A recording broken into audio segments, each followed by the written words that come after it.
Welcome to the regular briefing session of the Forsyth County Board of Commissioners today for May 5th of this year, Cinco de Mayo. And we have good news. Our county manager has returned from a marvelous trip to the Florida Keys, where he fished for an entire week, and 0 was his figure. He didn't even get a bite, but we're glad to have you back because we'll bite on anything you say. So good to have the county manager in his glory, and a nice tan to boot with us. And I'd like to now turn the meeting over to our vice chairman, Don Martin, who is going to take us through the Cinco de Mayo briefing. Well, thank you, Mr. Chairman. I apologize. Thank you, Mr. Chairman. We do have one discussion item today before our briefing begins, and actually our own Kirby Robinson is going to talk about an NCDOT project on Haynes Mill Road. All eyes are on him as he approaches the podium. All right. Good afternoon, Mr. Chairman and Board. Appreciate the opportunity to be with you this afternoon, and appreciate the clerk helping me with the PowerPoint. Do I click on it? Oh, I think I got it. And you think after you do it, however many times I can figure it out, but I think I've got it here. Yes, ma'am. Thank you. All right. And I'll tell the board, we have some representatives from DOT that I think will be joining us. They may be tied up in traffic. So if some folks walk in behind me, I think they have a presentation to share too. So I'll try and talk slowly.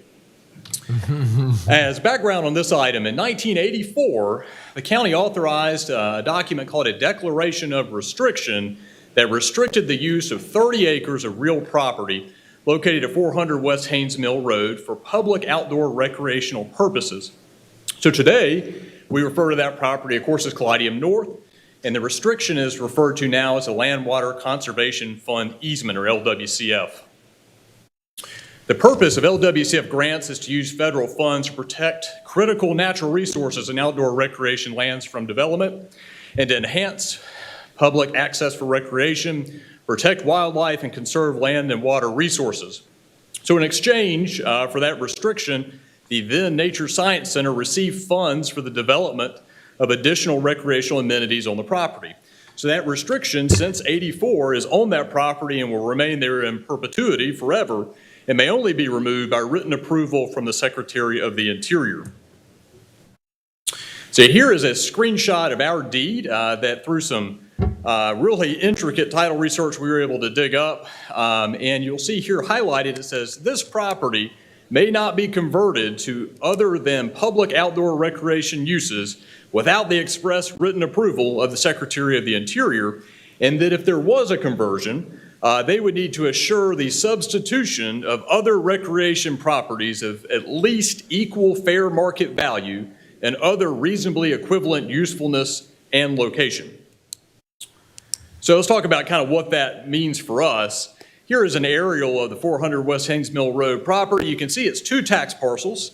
The restriction, I think the meat and potatoes of it there, requires that any amount of land removed from that original LWCF boundary be replaced with suitable property of at least equal fair market value and be developed again for public outdoor recreation. So to put it in context, the estimated land value for the whole property is $3.4 million. And I think the long-term strategy, as I understand it, really is to move that grant restriction from the whole property to a new location, really to recognize, the highest and best use of the Callidium property. As they move into the new Children's Museum, of course, it'll be vacant. Right now, it's zoned institutional public. It probably has more general industrial type of use. Conversions are administered through the North Carolina Park Service, and they are really acting on behalf of the National Park Service. So the decision maker here is the National Park Service, and the North Carolina Park Service is really their liaison. So that's some background on the LWCF and how it impacts the Callidium property. And that really brings us to our issue today, which is an NCDOT offer to purchase a portion of that property. So the NCDOT is planning a road widening project for the Haynes Mill Road area, and they have determined that a small portion of county-owned property is needed for that project. And they can talk to that in much greater detail than I can, but essentially the shaded area on the left side of your screen is what they need. So Callidium would be located down here. This is Museum Drive. Right now, there is a stoplight there, and they're going to turn it into a traffic circle, widen the road a little bit, so the green area is the right-of-way they would need. The other colors are a variety of other easements, whether it be for drainage or utilities or construction or what have you. So in August of 2021, DOT offered to purchase about 3/4 of an acre from the county. They offered $112,000. Staff negotiated another $10,000 in compensation because we knew the property was restricted. It would be complex to sell. So there will be some other costs of sale that we're not used to having, probably with attorneys and legal fees and all that great stuff. And they agreed to that, which was great. We have been working with DOT and the North Carolina Park Service since that time, and really several years before that, to identify an acceptable conversion scenario that would be acceptable to the National Park Service and still in the best interest of the county. I think this is kind of a rarity in the sense that DOT is not able to condemn this property. I think the use of the federal funds, I guess, supersedes their ability to do that, and so they are not able to do a right-of-way taking. So the sale considerations with their offer, due to the LWCF restriction, the county may not sell a portion of the property to DOT without first getting the blessing of the National Park Service. So, because again, in '84, we recorded the declaration of restriction that said we would only use it for public outdoor recreation. So if we want to do something different, we have to replace it elsewhere in the county, even if it's just a small portion. So in order to secure that approval, we have to identify replacement property of equal value. So the equal value in this context is about $112,000. All right. And then once we acquire that property, we would have to develop it for recreational purposes within 3 years. I'll note that the conversion process is a lengthy process. It actually comes with its own manual that's fairly thick. It will require appraisals and reports and other materials to be approved by the National Park Service before the replacement property can be acquired. We really estimate that will take 3 to 6 months, possibly longer. It really just depends on a variety of factors. So a couple of other things to consider there is that the development plan for recreational use on the new property would really need to be vetted by the National Park Service as part of our request. So you kind of have to know on the front end what you would want to do with the replacement property. Vacant and inaccessible land is not considered suitable by the National Park Service because in their minds it does not have public recreational value. People have to be able to do something on it. Development, I really don't think it has to be terribly extensive. I mean, it could be a passive development. An example would be just a simple walking trail. And again, I'm happy to discuss some specific acquisition scenarios with the board in closed session afterwards. Just in summary, the county owns property, of course, at 400 West Haynes Mill Road that's encumbered by this restriction that requires that property be used for public outdoor recreation only. While the larger property at some point does need to be converted, DOT has a time-sensitive need to acquire 3/4 of an acre for their road widening project. I think they want to be under construction, this time next year. DOT has offered $112,000 for the property, and if accepted, the county will need to replace that value with a new LWCF property elsewhere in the county and commit to developing that property for public outdoor recreation. Halfway point. I don't see my DOT friends, but I'm happy to answer any questions the board has. Yeah, and I would just add, so the replacement property is one of the items to be considered in closed session today, so we'll have that conversation there. What I might suggest is after Kirby answers any other questions you have, we could go ahead and go through and introduce or finalize the agenda for that May 5th meeting.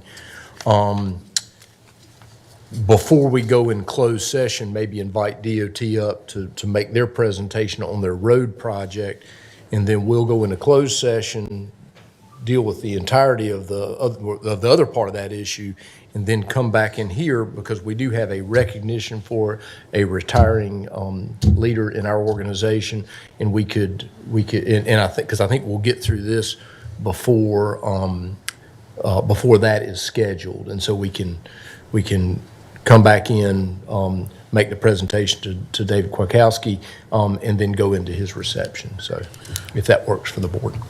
I just had one question, if I could, very quickly. Will the 3 years be a problem for the county to develop whatever we're going to be trading off? That's going to be an interesting question that may be better answered in the context of an acquisition scenario. If it's all right, can I defer and address that a little bit more later? All right, okay. Thank you. So I have a question. Who determines value? That's a great question. It's part of the manual. We have to have a certain type of appraisal done on the property, which DOT did. So the good news is we talked to them up front and we said, you're going to have to do a yellow book appraisal on this thing that involves this criteria. And so they did that. And that's We can't gift it to DOT? Oh, no, it has to be fair market value. And that's determined by an appraisal? Yes, sir. And the property has to be usable as park property. Who's to determine what the word usable, or what was the word you used? Yeah, that's great. You got to do something with it is basically what I can discern. And so essentially the way we would vet that out is when we made our request to the National Park Service, we would say we want to acquire parcel ABC and we're going to do this with it. And we'll show them conceptually kind of what that could look like on there. I suppose we'll probably talk about that in closed session, but do we have a lot of that type of property that would work? Yes, sir. I think the board has options. Okay. I think the other thing to remember is we're handling we're going through this process now, but as I understand it from the board, the long-term use of the Caladium North property really is to consider selling it, and so we will be back at this again, at the point where Caladium's out of that property, and we're trying to, and we consider surplusing it and putting it, selling it. So That's right. It's the time-sensitive function of the DOT issue that really is driving the conversation right now. And what is their time since when are they going to, when would they like to begin work? So as I understand it, this has actually popped up since, I think, 2019. They made an original offer, then something happened with the funding of the project that it went on hold, and we all sort of breathed a sigh of relief. And now it's come back. And they've made the offer again in August of 2021. I think they're out there with their contractor now doing their work. They want to be under construction this time next year. But I think by June of this year, they have to make a commitment to their contractor that they're going to do the whole project. Because essentially, if the county doesn't move forward, there's a portion of this project that can't happen. Okay, thank you. Yes, sir. you want to check and see if anybody showed up? Hey, Connie? Hey, you ready? Come on up. Okay, we'll go ahead and see that part of this presentation now then. Oh, good. This is Connie James. She's an engineer with DOT, has been very kind to deal with us and talk us through this project, and I think we've got your presentation loaded here. Uh-oh, can you help me with that? Thank you.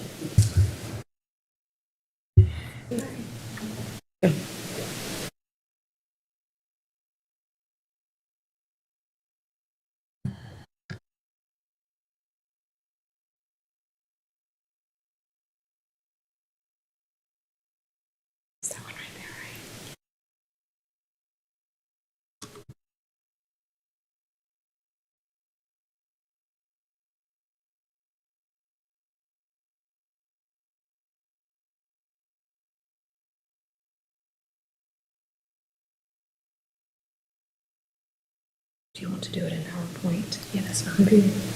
Yeah, that's fine.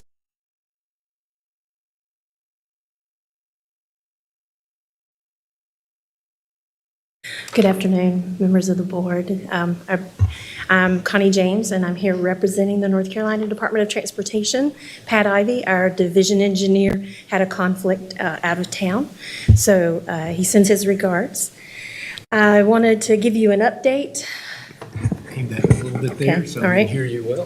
Thank you. So I wanted to give you an update about the Haynes Mill Road widening project from NCDOT's perspective. Back in 2018, we held public meetings about the project, and we developed a concept, or several concepts for the widening of Haynes Mill Road, and the map in front of you shows one of the options that we presented to the public at that time. There was a very similar option that also included a roundabout near the county property. The improvements to this section of roadway are needed to address safety and congestion issues that are there today and that will get worse in the future. So here are a comparison of the two alternatives. One shows the intersection improvements with using a traffic signal, the other with using a roundabout. And so they have somewhat similar impacts to the county's property there you see on the lower part of the map. When we were looking at these alternatives, our consultant was unaware that this property was a 6F property. And so we did not foresee any issues with the impacts. Here's a more detailed look, our design maps that show the impacts on the front grassy area of the property. And there's about 3/4 of an acre of impact there. When we contacted the county about negotiations, that's when we found out that it was partially acquired or had received land and water conservation funds for improvements on the property. So while our first choice is always avoidance of 6F properties, in this case it wasn't an option, so we began conversations with the county about conversions and a small conversion of that front area. Unfortunately, the Parks Department and the stipulations that are tied with the LWCF funding don't make it easy for us to move in a direction for this project, because while there may not be significant impacts to the active portion of the park property, the Parks Division still looks at it as the total cumulative effect and impact to the property. So if we are not able to have a conversion on this on the property, we're going to have to back up and look at avoidance. Here's a concept of what avoidance might look like in tying in the project prior to the intersection. Our consultant's done a little bit of work on this. We may be able to take the flyover, which is the right turn lane into United Furniture Industries here, and bring that up to the intersection to get it under signal control. But we don't anticipate or foresee any improvements going beyond the intersection. So what that's going to mean for the public is that it's still going to function. However, in the future, it won't function as well as if the improvements are made. And that will be particularly true if this property is sold, if the county property is sold then and redeveloped and has higher traffic volumes, then that could have, different requirements for redevelopment on that site that may include traffic improvements.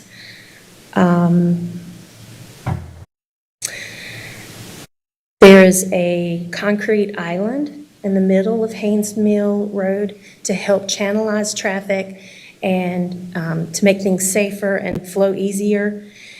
This island will block the YMCA parking lot, which means that these folks are going to have to U-turn. We will look to see if a U-turn could be accommodated in the quadrant with Americraft, but that's still yet to be decided. So here are the important dates. In June of 2023, we plan to let this project to construction. And this is an important date because it's the end of our fiscal year. And the way with funding being assigned to a certain fiscal year, if we don't meet this date, then funding for other projects will be impacted. if this project schedule slips, then something else, another project in our area is also going to slip. So we are doing our best to make that date. With that backing up, that means that in November of 2022, our consultant will need to submit 90% complete plans. Again, they have to meet this milestone because we have to make the June 2023 deadline. What they have told us is that by June 1st, they need to begin work on the final plans, and so that they can make the November date. Because we have, we would need a supplemental agreement with our contractor to change plans. If plans change, we need to know by June 3rd so that we can execute our contracts. So for that reason, we're asking that by June 3rd, 2022, that NCDOT have an answer regarding whether or not the county can move forward with a conversion. And with that, my contact information is here. Kind of puts the And pressure on the commission because this briefing is for the 5th of May, and you're 3 weeks later, you got to have a decision, right? Yeah. Watch out, here he comes. Mr. Chairman, I appreciate the question. We can actually run conceptual scenarios by the National Park Service and get preliminary approval of them before we bring you back an acquisition package. So I think that would be sort of our goal today, is to come out with a strategy, run that by them, and we can probably meet that. It's not really our answer to give. It's really, the National Park Service, if the board decides to move forward. But we could probably get that back from them by that time. It has to be done, though, so it's not a matter of if we do it, we just about have to do it if we want to get the project going. Is that correct? That's up to the board, sir. If that would be, those are the impacts of doing it and not doing it, essentially. Yes, sir. I just wanted to ask, and part of it's because I could not hear you as well, and that's my problem. It's just a hearing issue. But what you're basically saying is if you don't do the roundabout, the solution is to basically have a concrete median to channel traffic without the roundabout through that area, which will force a lot of, basically, if you're coming out of our property, the colliding property, right turns only. Am I understanding that correctly? No, sir, not exactly. The project for Haynes Mill Road is widening the road and installing a median throughout the length of the project. And this median would run through to the end of the project where we're tying in with the existing Haynes Mill Road cross-section. So there are a few properties. There will be a full access movement at the landfill location. However, any traffic coming out of the YMCA site will have to U-turn if they are wanting to go back towards US 52. So for your site with access to Museum Drive, there will be a traffic signal there, and it will be full access. So if you don't do the roundabout, there still would be a traffic signal there. That's correct. I hear what you're saying. And obviously it improves safety for both the landfill and obviously makes it easier for you get rid of the U-turns, and obviously the U-turns for the Y is probably not a big problem. It's a problem for the landfill, I think, I don't think you could do it. Right, and So you would have still have the opportunity to turn left. You would not propose to put a signal there, and that would be very difficult for some of the trucks and slow-moving vehicles that have to turn left coming out of the landfill. That's correct, and that's the benefit of the roundabout, is that folks can turn right out of the landfill, come around the roundabout, and head back towards US 52 or University Parkway. There may be certain times of days where traffic is a little lower on Haynes Mill Road. Granted, every time I've been there, it would have to be in, after hours, most likely, because it's just a difficult stretch of road as it is today because of the traffic volumes. I got it. And you are proposing to replace that bridge too, right? That's correct. The bridge will be widened, Yes. so it will have 4 lanes, 2 lanes in each direction, Yeah. and turn lanes onto and off of the ramps. We'll be adding a new traffic signal for the US 52 southbound ramp as well. That's good. The That's current helpful. situation is really, I know if y'all have not done it, if you're pulling out of that Y or you're pulling out of the landfill, it is an extremely dangerous left turn to make because you go across, I think, 3 lanes before you hit that other lane, and it's got to have some pretty significant statistics around that. Yeah. That's good. I got it. Thank you. All right, so we'll, thank you very much. If you can stick around in case there are questions in closed session that relate to this, Connie, that would be great. So, all right. Mr. Vice Chairman, you want me to go ahead and Please. dive in? Okay. So again, the other items that we have, we're just going to finalize this agenda for the May 5th meeting, and so we'll go ahead and dive into that. When I get to the proclamation, we will recess, go into closed session, and then come back in here to finish out the meeting. So first item is a public hearing on an ordinance amendment proposed by Planning and Development Services staff in consultation with the City of Winston and Forsyth County attorneys to eliminate criminal penalties and enforcement action. It's UDO CC 16. Chris?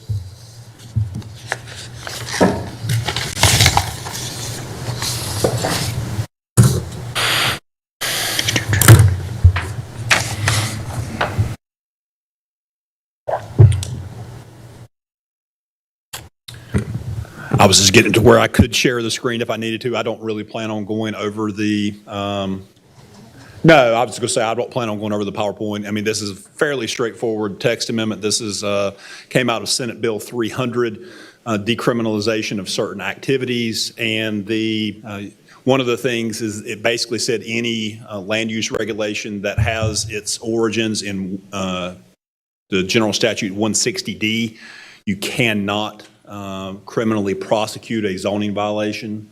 So this text amendment identified 4 or 5 different areas where our ordinance did allow the option to have criminal penalties for zoning violations. This UDO-CC 16 removes that as an option and just reserves those sections in the ordinance for future codification. We do still have civil penalties. Just for reference, we haven't used criminal penalties in the county in at least 20, 25 years that I'm aware of. So this really will have no impact on our service delivery, and it is something that the state says that we must do to our ordinance, and that's essentially what we're doing here. And we did work with both the city and county attorneys to make sure that what we were doing was consistent with that bill. And with that, I'll be glad to answer any questions. Any questions for Chris? Thank you, Chris. Agenda item 3 is an amendment to the Emergency Telephone System Special Revenue Fund to appropriate fund balance to purchase equipment necessary for the radio system upgrade. Kyle Haynes is going to review. Kyle Wolf is going to review this. My paper says Damon Sanders Pratt's going to review I it. know. but- Good afternoon, Commissioners. I think Damon probably will be able to answer questions more about the item, but just from the mechanics of it, as you know, the county and the city are in the process of upgrading our 800 megahertz radio system. The county has set aside a little over $9 million through PAYGO funding over the past several years to pay our portion of the cost of that. And as part of the radio system upgrade, there is a need to replace equipment such as radio dispatch consoles, PCs, software, networking equipment. And a portion of that cost could be covered by funds in our emergency telephone system fund. And so this item would appropriate $700,000 of fund balance within the emergency telephone system fund in order to facilitate the purchase of that equipment. And using these funds would reduce the amount of PAYGO funding we've set aside and would free those funds up to be used for other purposes. Again, this is reserve fund balance in the emergency telephone system fund, not our general fund balance. And I'm happy to try and answer any questions you have on that. This is all Motorola equipment? I'm sorry? Motorola? It is, yeah. That's the, or some other vendor. Well, maybe. I will say, if I could add that we're still negotiating the contract right now. With Motorola? Right now it's with Motorola, but they were the low bidder in our RFP process. But if that negotiation is unsuccessful, it could be a second vendor. But right now, we're in negotiations with Motorola.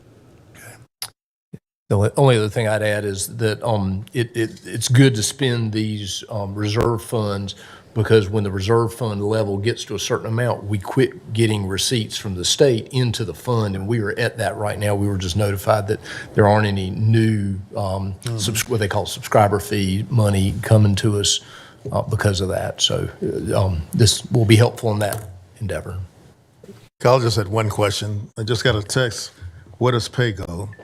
Could you give us a short answer to that? A very brief, short answer. What is paying? So generally, when revenues come in above appropriations expenditures at the end of the year, so more revenue than expenditures have been spent, we have pay-go funds that are set aside. And then as long as we have a fund balance of at least 14%, which is our board policy within our funds, anything over that 14% is pay-go. And Thank you, Kyle. All right, great. All right, thank you. Agenda item 4 is a resolution approving the 2022-2023 proposed fee schedule for services rendered by the Forsyth County Department of Public Health. Adam Pendleberry with Public Health will review. Good afternoon, Commissioners. The item before you is an agenda item for the fee schedule to be used for the Department of Public Health for FY23. The fee schedule is reviewed annually by the different division leaders at Public Health, and prevailing market rates, fees from comparable counties, and inflationary pressures are considered when developing the fee schedule. Notable changes include addition of new immunization and family planning drugs, a new tuberculosis test, and a private option for on-site wastewater review. The fee schedule was reviewed by the Consolidated Health Board at their April 6th meeting. If you have any questions, I'd be happy to answer them. Thank you. Thank you, Adam. Agenda item 5 is a resolution authorizing acceptance of 3 grants from the National Environmental Health Association and the Food and Drug Administration at the Department of Public Health to support environmental health programs. You've got an associated budget ordinance amendment which increases revenues and appropriations for the department for that purpose. And who from Public Health is going to be here? Denise Price is online. Hey, Denise. Okay. I forgot we're virtual, so. Hi, thank you. Good afternoon, Commissioners. For your consideration is the acceptance of 3 FDA grants and subsequent appropriation of $7,500 this current fiscal year to address immediate training needs.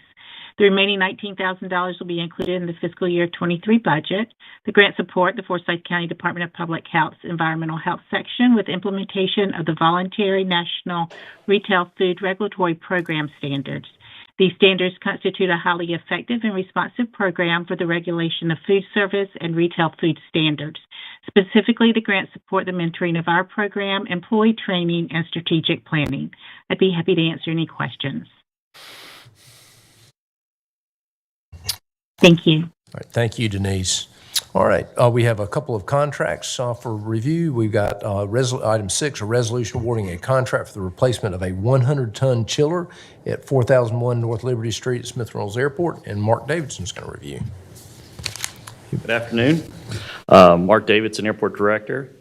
Forsyth County leases the hangar located at 4001 North Liberty Street to North State Aviation Holdings, and is responsible for the HVAC system, including a 100-ton chiller, which has reached its end of its useful life. The airport department, with assistance from city county purchasing, advertised an invitation to bid on the opportunity to remove the old chiller and install a new chiller. The county received 4 bids, and Valley Boiler and Mechanical Incorporated was the lowest responsible bidder. Staff recommends execution of a contract with Valley Boiler and Mechanical at an amount not to exceed $139,000, with the ability to sign change orders in the amount not to exceed $13,900, which is 10% of the contract price. Just one question, Mark. Are they located locally, or is it an out of town? I do not have the address on hand. Okay. But I'm sure you'll get it for us, though. I'm sure you'll get it for us. I can. Okay, Yes. Thank you very much. All right. I do have something else I want to share. That's okay. Please. I don't know about it, but I trust Find out you. the local address, but last week we hosted the North Carolina Airport Association annual conference, the 42nd annual conference. It's the first time Winston-Salem, Forsyth County hosted. We had over 400 attendees, 50 exhibitors, and it was a huge success, and they want to come back. So We nailed it. Good. All right, I'm done. And thanks to President Davidson, because Mark's actually president of that association. Oh, really? So, yeah, Come fly with me. that's right. So he gets to decide where the conference is. Thank you, Mark. Item 7 is a resolution authorizing the purchase of medical supplies from Boundtree Medical LLC. Emergency Services submitted this, and Jennifer Collins will review. Thank you. Good afternoon, Commissioners. The Department of Emergency Services EMS Division is at the end of a 3-year purchase agreement with Boundtree Medical. This agreement was approved on October the 24th of 2019 with an annual amount not to exceed $366,377.37. Over the past 2 years, we have experienced a great number of difficulties in purchasing medical supplies. The COVID-19 pandemic has dramatically increased medical supply usage in all areas, with the most dramatic increase in personal protective equipment. Coupled with the 11% increase in call volume over the past year, we simply cannot make it to the end of the budget year without your help. Last fiscal year, we were able to utilize money designated especially for COVID to offset the need for extra supplies. However, that did not occur during this fiscal year, and we continue to face an increase in cost with the increase in call volume. We are nearing that full amount that was approved back in October, the $366,000 limit, and currently have pending orders totaling $52,603.63 that need to be submitted. Emergency Services is asking for an increase in this authorized amount not to exceed $100,000 to meet its supply needs for the remainder of the fiscal year. We have identified several areas within our budget that will cover these expenses without any impact to the current Forsyth County budget. We are currently preparing the next bid for medical supplies, as this one is set to expire August 31st, 2022. If you have any questions, I'll be glad Will to that answer. $100,000 be enough? Yes, sir. I do have a question, particularly where are you, what areas of your budget are you cutting to get to the $100,000? So it's a transfer. They have their operative IQ system that they budget for but didn't have to spend. And so they're using those funds for this to get through the end of the fiscal year. And it came with their supply management system, and they didn't actually have to buy it. Okay. I can't help but say this, though. I'm thinking about the $22,000 in basically supplies, money that we sent back to the federal government from the CARES Act, which you had needs right now, $50,000. It's too bad that happened. Yes, sir. Understand. All right. Thank you, Jennifer. Agenda item 8 is a resolution ratifying execution of a contract with United Way of Forsyth County Incorporated to provide non-congregate COVID-19 sheltering in Forsyth County. Adam Pendlebury or Chantel? It's Joshua Swift. I'm here. Joshua Swift, okay. Hey, Joshua. All right. Good afternoon. Good afternoon, Commissioners. The item before you is a contract with the United Way of Forsyth County to provide reimbursement for non-congregate sheltering for homeless individuals that have tested positive for COVID-19 in the amount of $194,998. The Department of Public Health is acting as a pass-through agency for these funds, and any money sent to the United Way will be in turn reimbursed by either the North Carolina Emergency Management or North Carolina Department of Health and Human Services. This program began in January 2021 and continues through the end of June 2022. With this contract completing the fiscal year 2022. Be happy to take any questions. Just one question, Mr. Chairman, Vice Chairman. Would you define what a non-congregate COVID-19 shelter is, Joshua? These funds are being used temporarily. It's a temporary fix. Like I said, through June. After June 30th, the shelters will have to come up with their own plan. But basically, it's a hoteling space for homeless individuals that are COVID-19 positive to keep them from infecting others in the homeless shelter, taking them away from the shelter. If you go back to the sort of the height of the crisis, there was a lot of discussion about how to handle the homeless population in COVID. And so, the city actually takes kind of the lead through the federal money they receive for homeless population. And then we had these COVID dollars, and ours were sort of focused on the COVID positive. We said, we'll be financially responsible for the COVID positive ones. They took kind of the rest of it. And so, we were all scrambling and trying to figure out who was going to work through that. The lead agency was United Way in this case. So this is kind of clearing us out to get all that stuff paid out. Okay. Yeah, and we are using COVID funds from the state. Right. Thank you, Josh. Thank you, Joshua.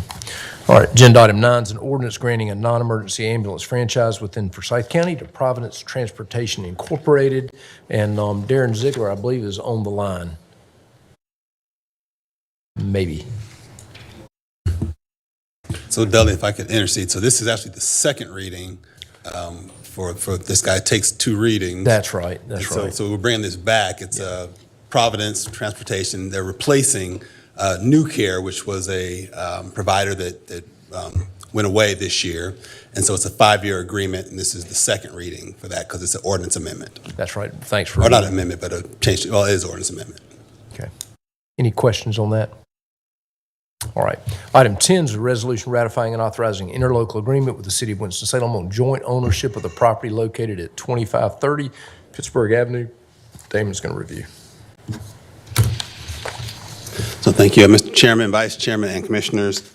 So in July of 2021, property located at 2530 Pittsburgh Avenue that was once owned and used by Northwest Child Development reverted back to the ownership of the county and the city.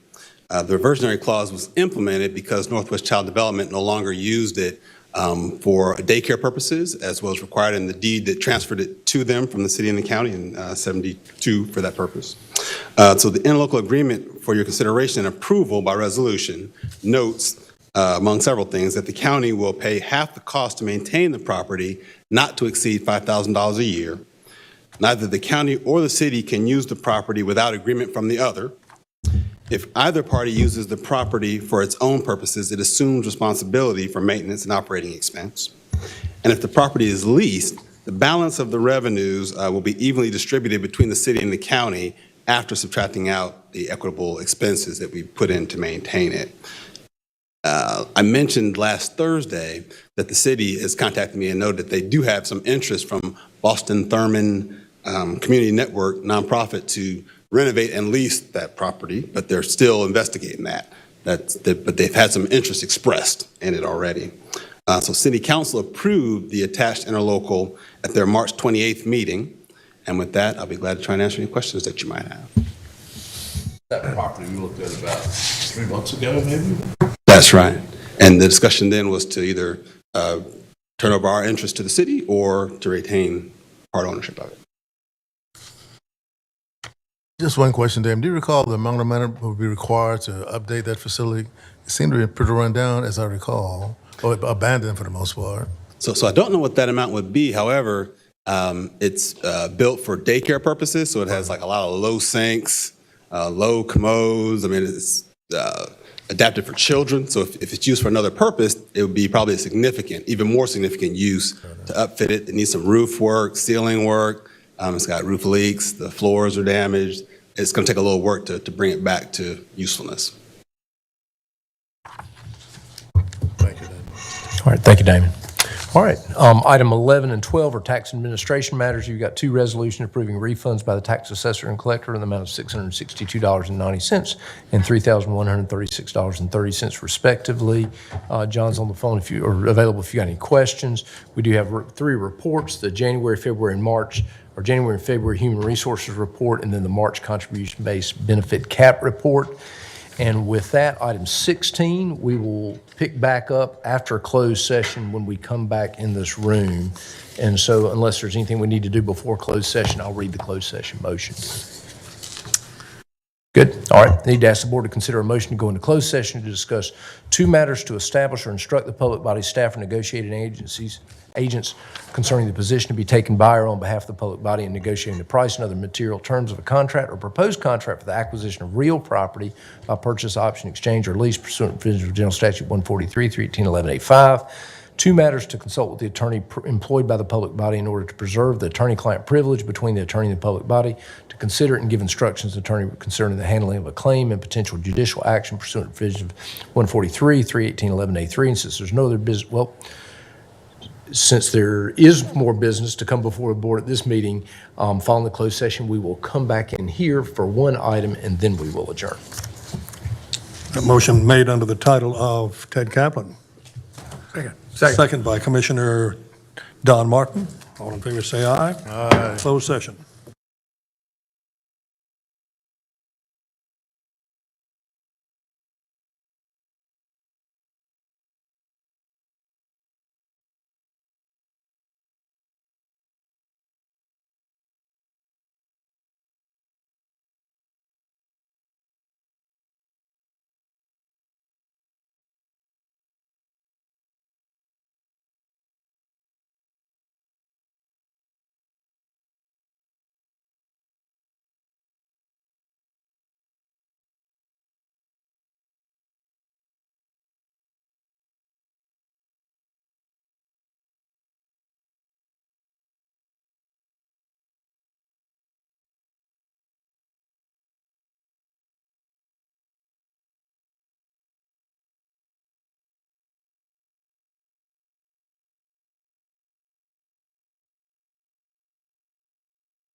We are out of executive session, and we're back into our regular session, the briefing session for May 5th.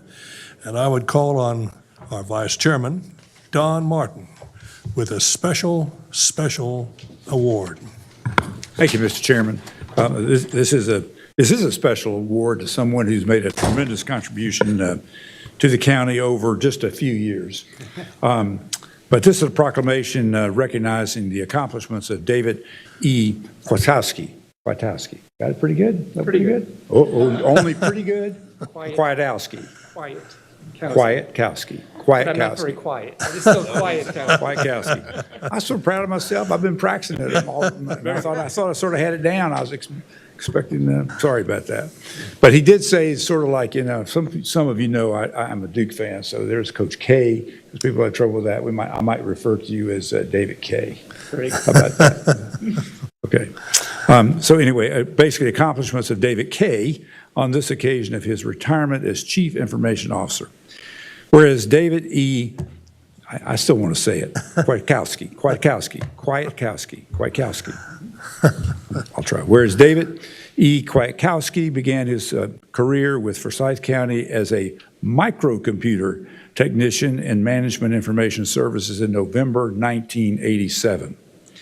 Whereas during David's career in Forsyth County local government, he has served as a computer analyst, information technology electronic government manager, that's eGov, an innovation leadership team director, deputy chief information officer, and chief information officer, all with distinction.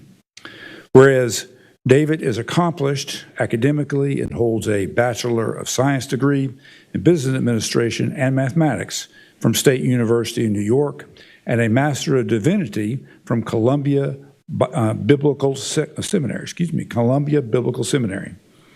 Whereas David was the catalyst for the introduction and integration of web-based solutions into county government's operations, including using this technology to build the county a first website, which greatly enhanced transparency and both public and internal access to critical data.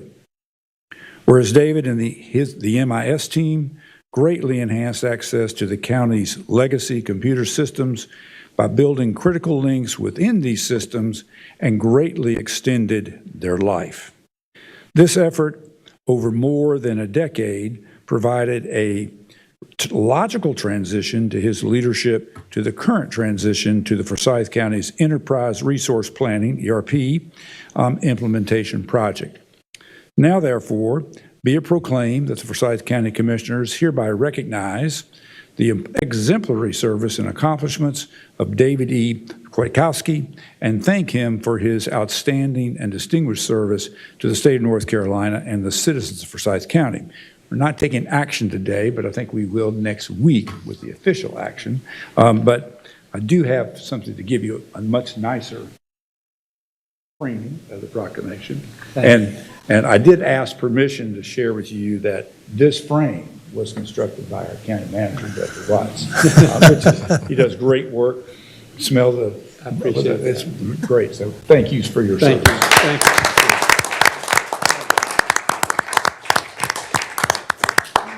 you. Oh, Don, I think, but Pastor David, if I may call you Pastor, since you were at Columbia University, you may want to have your picture made because there's a photographer back there who wants to get this forever. Show your teeth.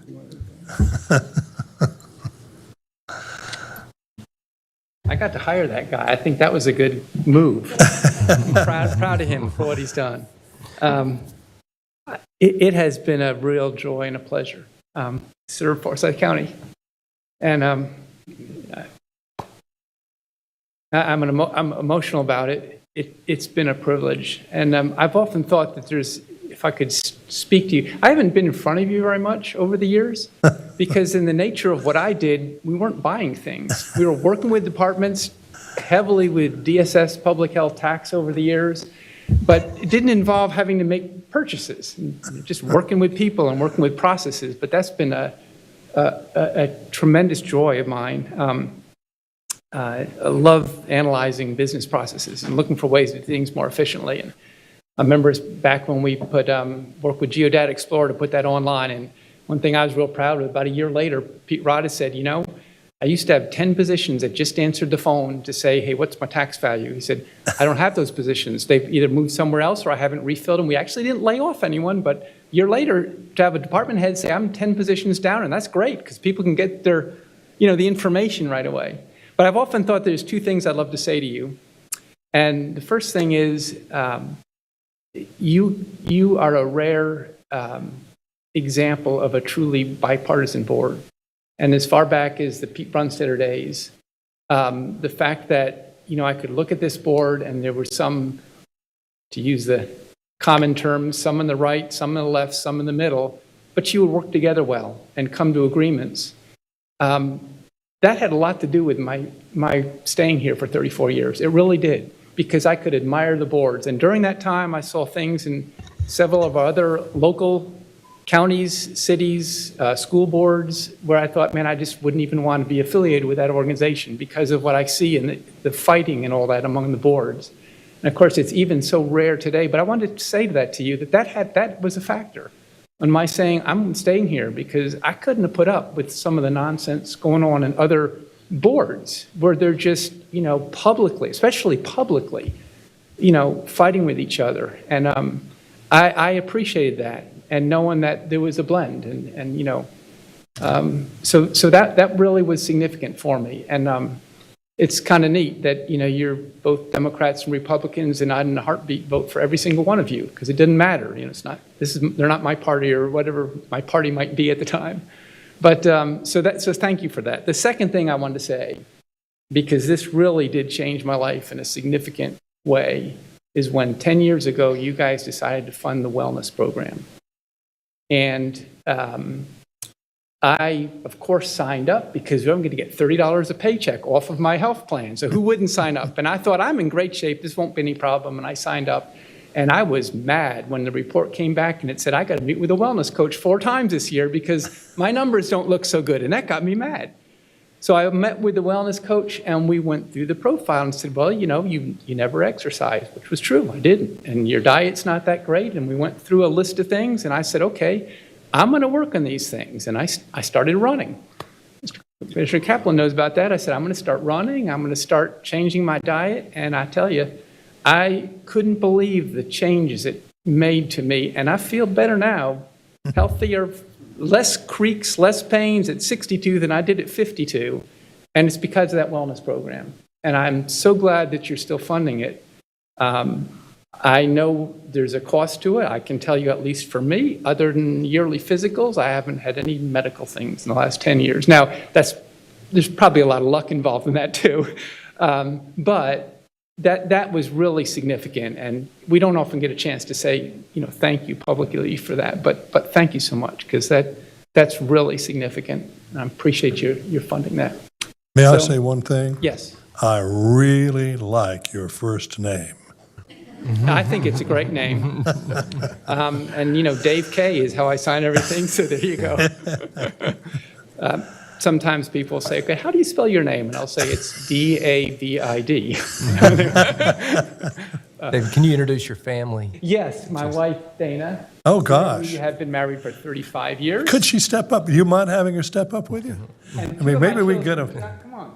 John and Amy. Amy's here from Seattle. John from Raleigh. Hey, we're going to get a family picture here. This is great. I have one other son. He couldn't make it today because he's teaching school in China. And it's kind of hard to make a quick little trip. Hard to fly back, yeah. Now, don't move. Our master photographer is moving in. So I was already working for you all before they were born. So it's been a while. He's been here a little bit. Sure, I'm glad y'all are here. And they've put up with me that I bring work home. I'm always talking about the process and what we're doing, and so they've tolerated that, and I really appreciate their support. But thank you. I've had a job that's been able to support and raise my family, and that. May I ask your sweet wife, what's his favorite food? Spaghetti. What was it? Spaghetti. Spaghetti. And vegetables. Lots of vegetables. Did we get a good picture? If I could just add a few things about Dave K. When I got to this organization in 2006, I really recognized David's leadership capacity, and he he really has helped transform MIS. And he does a lot of other things. He's the cross-country coach, or was a cross-country coach at Reagan, and so he served the community in many ways. He and his wife, I think, have adopted a number of kids through her work at Calvary as a teacher, and so they've just been instrumental in that. And then I really felt bad when I was making that frame, because David is a master woodworker, and so nobody else might see it, but he's going to see that I put it together too fast and the gaps in it and all that kind of stuff. But just an amazing person, and we've been so lucky. You know, while I was listening to you speak, and you are former student of Columbia University, I thought of an old radio program I used to listen to a lot called Family Theater.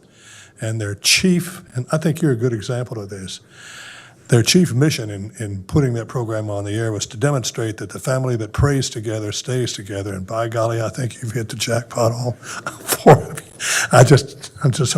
I'm just proud to be part of what we're doing today. Well, thank you.